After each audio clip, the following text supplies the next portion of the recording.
Get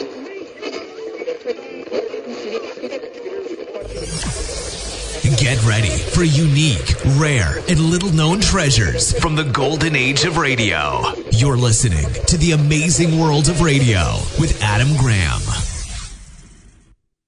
Welcome to the Amazing World of Radio. From Boise, Idaho, this is your host, Adam Graham. If you have a comment, send it to me at box13@greatdetectives.net. Today's program is brought to you by our Patreon supporters who support the great detectives of old-time radio. This is our Thanksgiving program, and I'm bringing one that I did on the war, but I think it is relevant to our time, and even though it was made 75 years ago. For many, this has been a very difficult year, full of stress, violence, terrorist attacks, disappointments, and all sorts of craziness. And if it's been that type of year, Thanksgiving can be a challenging time. And that's what I like about this story. It was set in 1941, year in which America had been gearing up for war as production continued. Across the world, people were starving, as the war had already begun throughout Europe and the Pacific. And there were so many tragedies. And this really formed the basis, or the undertone for this production. And so, even though it was made 75 years ago, I think Psalm for a Dark Year has some great relevance to our time. Now we turn to the Columbia Workshop with the original air date of November 9th, 1941, and Psalm for a Dark Year.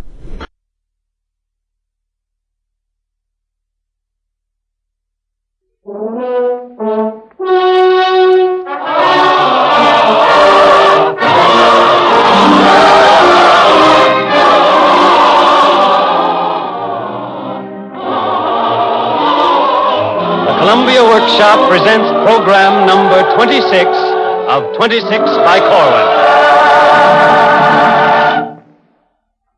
Psalm for a Dark Year. An ode of thanksgiving, written and directed by Norman Corwin, with an original musical score composed and conducted by Alexander Semler.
All who are willing, join us now, the living and the dead alike.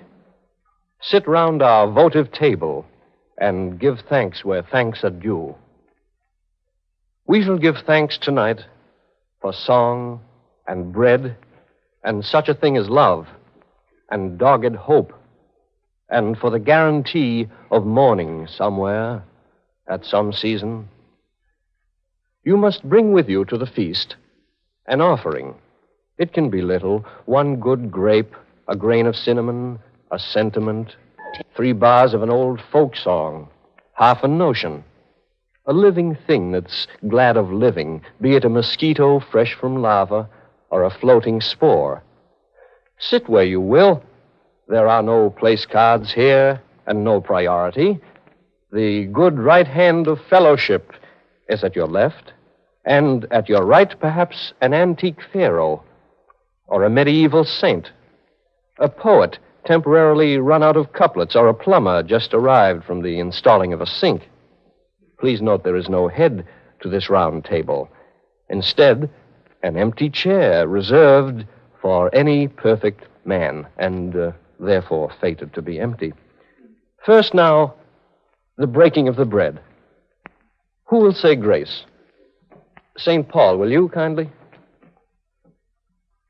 He that eateth, eateth unto the Lord, for he giveth God thanks.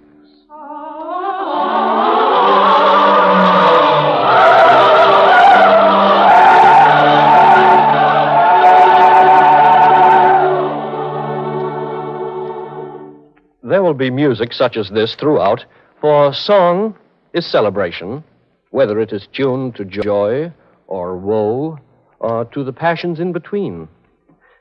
We who are thankful give up thanks for music and the instruments of music and the makers of the instruments of music. Yea, the sistrum and the dulcimer, the psaltery, the tabor, the cithara, the sackbut, and the looping horns. Listen to the big and buxom bulls.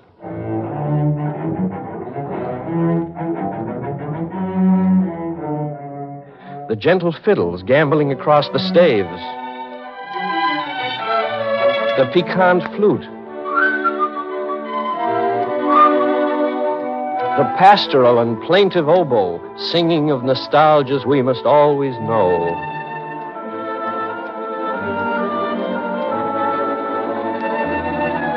And the celeste to which the planetoids prefer to dance.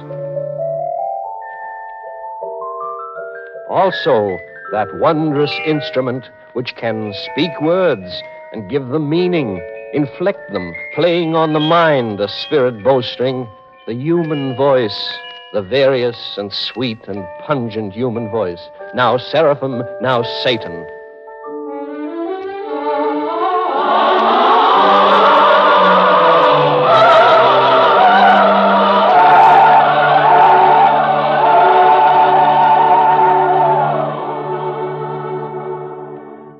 This is a hearty congregation. Great old Greeks and grocers' clerks and young maids from Carolina looking for careers in New York City, and a shipping clerk from Pittsburgh, Pennsylvania, 2 emperors of China, and a mild professor from Ohio, and a girl named Rhoda with rheumatic fever, farm hands, and a locomotive engineer, and sailormen, and actors' agents, and a lissom tightrope walker thankful for a solid rope beneath his feet.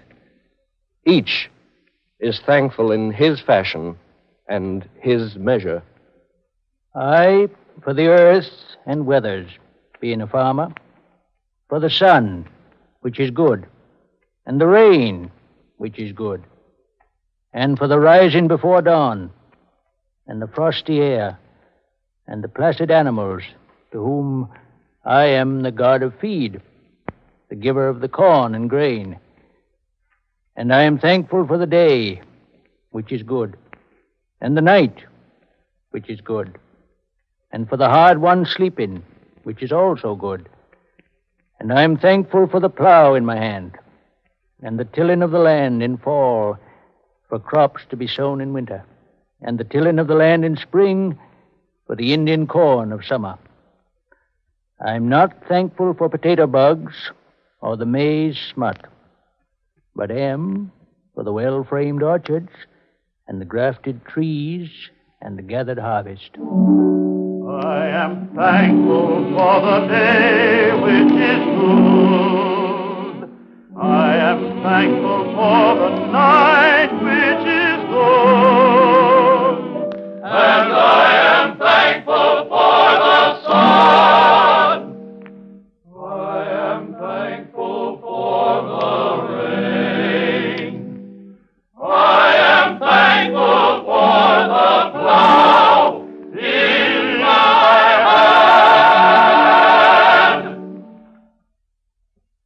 hand. I for the bay at low tide. I'm an eel fisher and a clam fisher. For the flats at low tide, I guess, and the salty smell. For my clam rake and spade, I guess, and the spear I use to snag eels with, and the bellboy off by the shoals. And The seagulls which circle overhead and glide along the beach all day looking for clams, too, like me. And I like to think sometimes of the thin rim of dried salt on the spit of sand where the last wave breaks when the tide's going out, and of the bright days when the water is blue, and the gray days when the water is gray. I'm thankful to God for clams and eels and low tide, I guess. I am thankful to God for clams and eels. I am thankful to God for clams and eels and the low tide. I, being a mother several times over, am thankful for the love of it and the pain of it, for the growth up from the crib and the teething and all the trouble and the coming out of trouble, for the cured abscess of the ear which Emmy had, getting better the way it did after we were so worried and sat up all night for 2 nights and didn't get a wink of sleep. Yes, and for Charles getting over being tongue-tied, and Joe, the wild boy, getting married to such a fine girl as Louise and settling down. And for my husband, Donald, to have lived to see his eldest daughter, Hannah, married and bringing up a nice family. And for the letters that the children write me whenever they can, and the cards they send me on Mother's Day, and for the radio when it gets lonely, especially in the wintertime when all the summer folk have gone away. For all these things and many others, I am thankful. I am thankful for the love of it and the pain of it.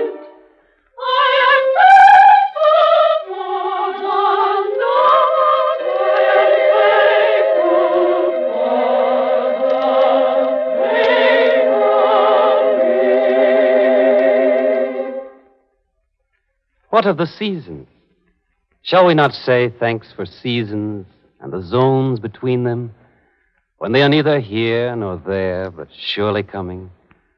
For the time in March, when the crocus goes to town, and the robin makes reconnaissance, and the icicle is given orders to relax. For the time in June, when the laziest bud, the last to leaf, says, all right, I am ready. Summer may begin. Bring on the south wind, the cicadas, and the bees that I've heard so much about. Oh, surely, sure. Let this be celebrated in our best tradition by a song. By not too young a song, since spring and summer are an ancient team. A song, let's say, of summer's coming in. It must be old but fresh, familiar, yet a little different each time met with as summertime herself. Summer is the coming in, lover is the coming in. Grow with seed and blow with weed, and spring and wood and you, sing hoo-hoo. You can blow it, basket, and forecast, and blow it, count, and blow it, full of crowded, flocky, crowded, merry, sing hoo-hoo. Summer is the coming in, sing hoo-hoo. Now, may I rise to thank the master painter of the year? Well, who's that? October. No Louvre in the world is big enough to hold his landscapes. He is exhibited in every tinctured leaf and hung in every meadow. Have you seen his skyscapes? Mm-hmm. Oh, yes, indeed. They say he mixes pigments out of elemental stuffs and ranges far afield. Did you know his greens come from a special patch of the Aegean? His reds from Yuma in the eyes of Bengal tigers and the powdered beaks of tropical toucans? His oranges are skimmed, they say, from surfaces of rising moons. Well, where do his tints of hazel come from? Or hazelnuts. His plum colors? From plums. His fawn from fawns? Precisely. Is he not a marvel, then, October? Yes, he is. Not worth a canticle? Oh, worth several. Here's one for now. If you really want to know about October, October,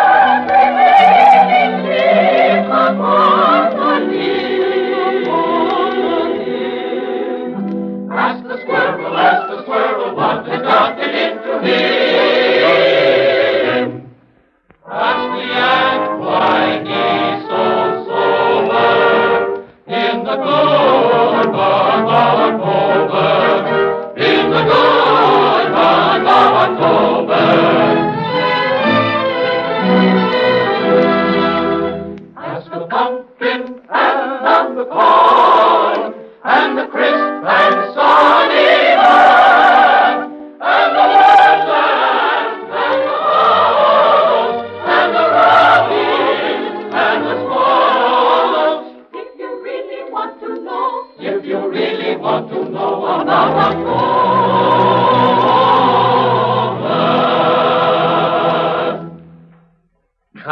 Come, this is mockery, this festive hour. A mockery? How now? This breaking bread while famine grins in every land. This music while the whistling bomb sets pitch for all the sharp-tuned instruments of death. This talk of landscapes when the color of the earth is red and growing redder, and you know it.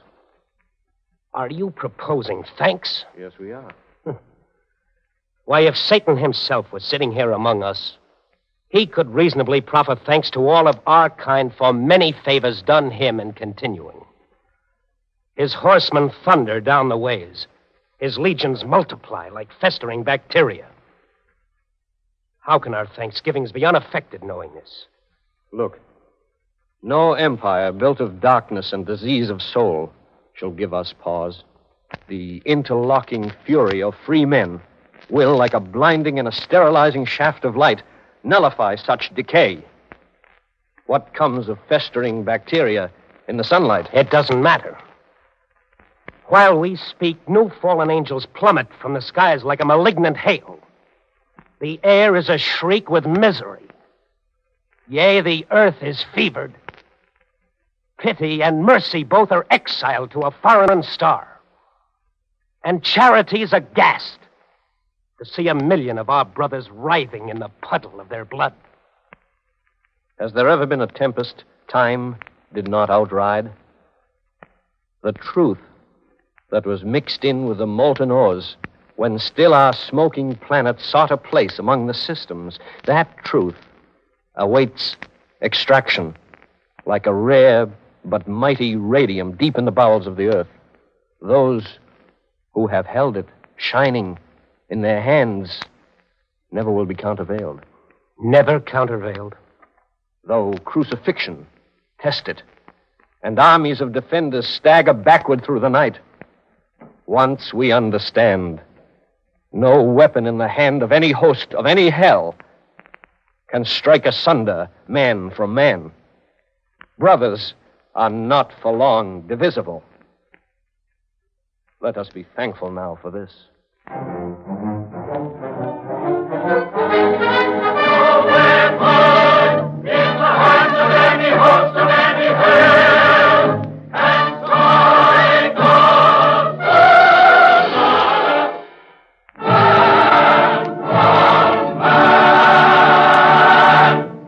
I verify this thing.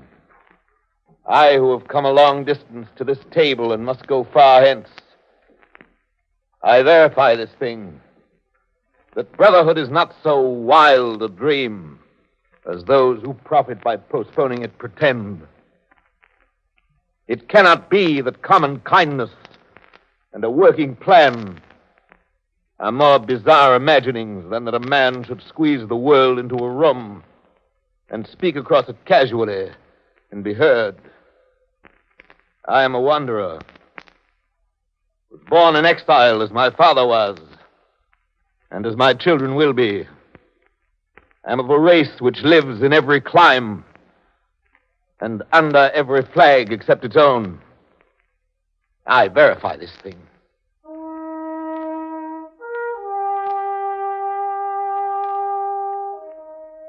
Let now the ram's horn of my father's tribe resound a note of thankfulness for perseverance and for law, for strength out of adversity and order out of chaos.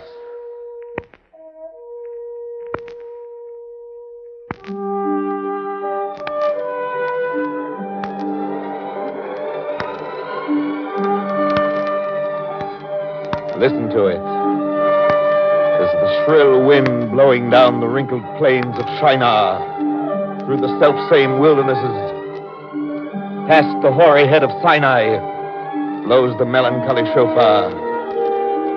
Sounds the shofar down the ages.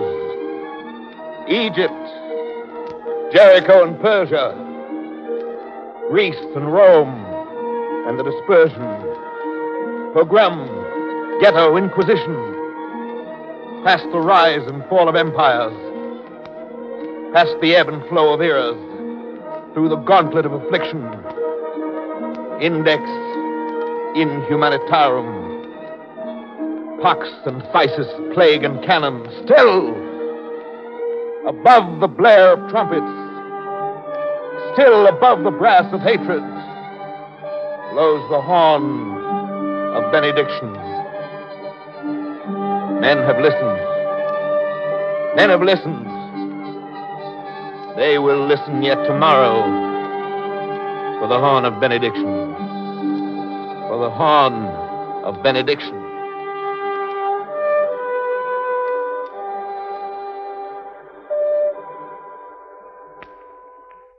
May I speak for a moment, having but a moment left to speak in? I, too, am listening for a horn to blow, one which will call me from this time and place to another time and place. In this, my 92nd year, my eyes grown dim, my hearing poor, sleeping most of the time, the foothills of sleep before I reach the mountains. I am thankful for still, clear memories, both big and little, happy and sorrowful.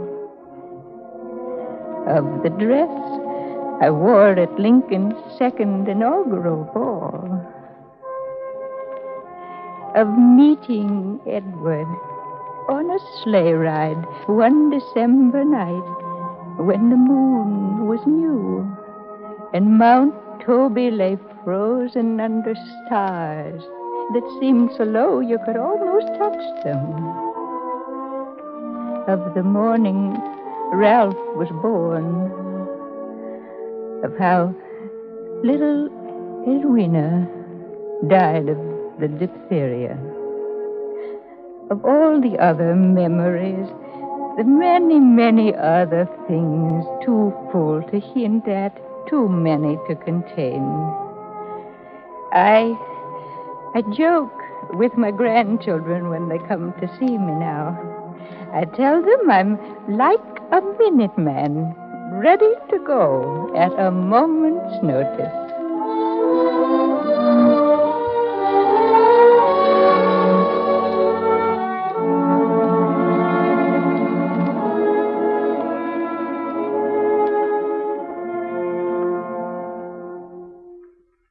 Will you pardon my appearance, good friends all?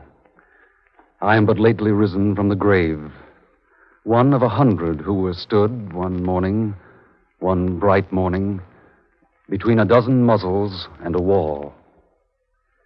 Tonight it rains where we were lowered in the ground, a rain of mid-November falling cold upon the countryside, spreading its sorrows over, cautioning the earth that winter is coming, winter in the bone, and winter in the flesh, and winter on the clean-swept hearthstone. We who are so early quit of this sweet place, young and unready for the quiet, loving the tug of the wind and the swaying grass, the pillowing breasts of our beloved, and the laughter of our children, loving the look of the day in the east, but seeing it no more, turned away and face to face with night. We who are solemn with dust upon our lips, whisper now our thankfulness in chorus, that we have been noted, that we shall not be forgotten, that good men, good understanding men, have noted that we shall not be forgotten. For this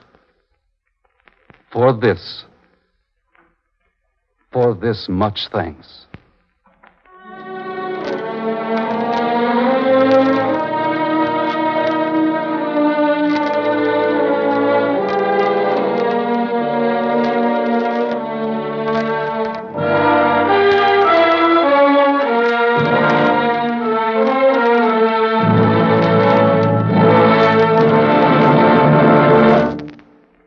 sons of men, daughters of the mingled lovers of the many tribes who make us what we are, brothers, sisters by the millions, sitting with us at this table, encircled round us through the far, wide-spreading states. What year this is, we shall not soon forget. Remark it, each of you belonging to it. This year shall skulk among the blackest annals ever, pitied, wondered on, and sung about as long as our posterity looks back to see the how and why of what has gone before. None of us makes pretense to himself of tranquil temper. There are no barefoot pleasures in these hobnailed times. The world is burning. It is burning. Flame is never subtle in its ways. It has a pattern all can recognize. We smell the smoke and feel the scorching air and see the embers snatched up by the winds and blown this way and that.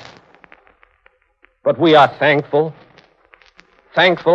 in this graceless year for the strong joy of the challenge, for defiance in the nostril and the weapon in the hand. Shall we despair, who've suckled freedom on the brew of vintages of wrath? Shall we be thankless for the passions stirring in our blood, the love of country, of each spine of cactus and each particle of mist? Shall we be thankless for the way we walk, fearlessly, not stealing glances backward, for the way we talk, for scorn and laughter and the clenching of the fist? Come, Americans, come now, and praise the broken bread together, and the fiddle, and the tilling of the land, the bellboy by the shoals, and Joe, the wild boy, getting married to Louise. Praise now October and the Song of Songs together. Praise the men who never shall forget. The steel mills working through the night, the rifle factory, the weapon in the hand. Arise now and give thanks where thanks are due.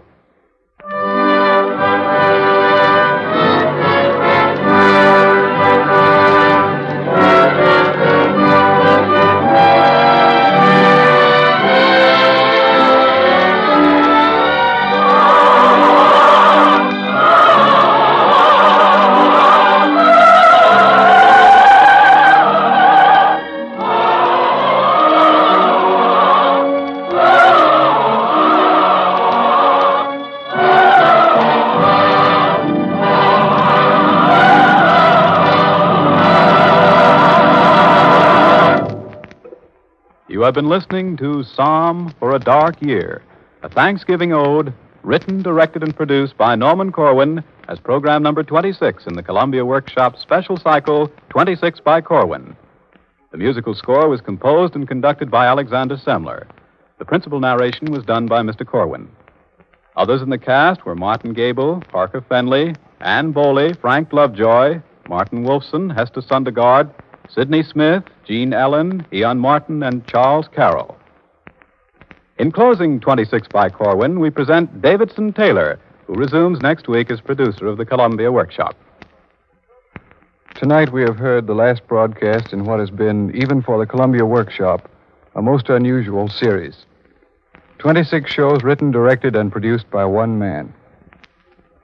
The Columbia Network is proud not only of 26 by Corwin, but also of other such landmarks in radio drama as Seems Radio's Here to Stay, They Fly Through the Air, and The Plot to Overthrow Christmas, all by Corwin. Most of us remember when Norman Corwin's name was new to the Workshop. It is one of the Workshop's jobs to find new talents and give them proper hearings. During the coming weeks, we shall hear the work of a number of new writers, and we are excited, frankly, about the quality and variety of their scripts. We have in store for you a regional show, a satire, a farce, a document, a fantasy, an opera, and a melodrama which belong in Workshop company. Every Sunday at this time, we invite you to share the pleasures of discovery with us. We'll try to go on doing what the Workshop has attempted ever since the first broadcast on July 18th, 1936. We'll try to bring you every week something you could have heard nowhere else in radio.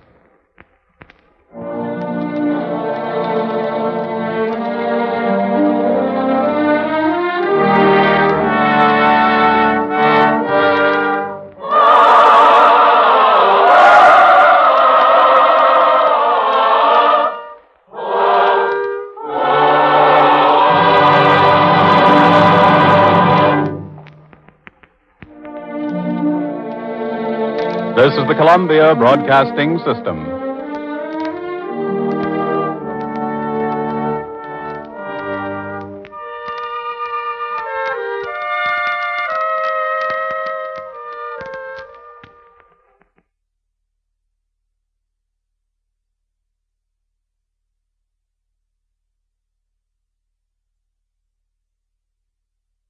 Welcome back. What I like about this is that it manages both to be so festive, but so frankly honest about the situation of the world. And Frank Lovejoy, who those of you who listen to the Great Detectives program have heard quite a bit on Night Beat, does this superb job as the voice of those who are saying, wait a second, getting all excited and trying to find things to be thankful about when the world is falling apart. Isn't that just a mockery? And the story really does answer no. And perhaps it's in being thankful for the goodness that we've experienced before that we can ultimately find the strength to carry on. And listener, if you thought you heard Orson Welles in that play, you're not alone. I could have sworn I heard him as well. However, since he wasn't in the credits, we'll assume that was a pretty good job by another member of the cast. It's 1941 and Orson Welles wasn't making uncredited appearances. He was one of the biggest stars in radio and the country in general. At any rate, I hope you have a wonderful Thanksgiving. And no matter what this year has brought you, hope you find renewed hope for the future. Happy Thanksgiving, everyone, and we'll be back around Christmas time with 3 episodes, which I'm sure will be sure to delight you. In the meantime, send your comments to box13@greatdetectives.net. From Boise, Idaho, this is your host, Adam Graham, signing off.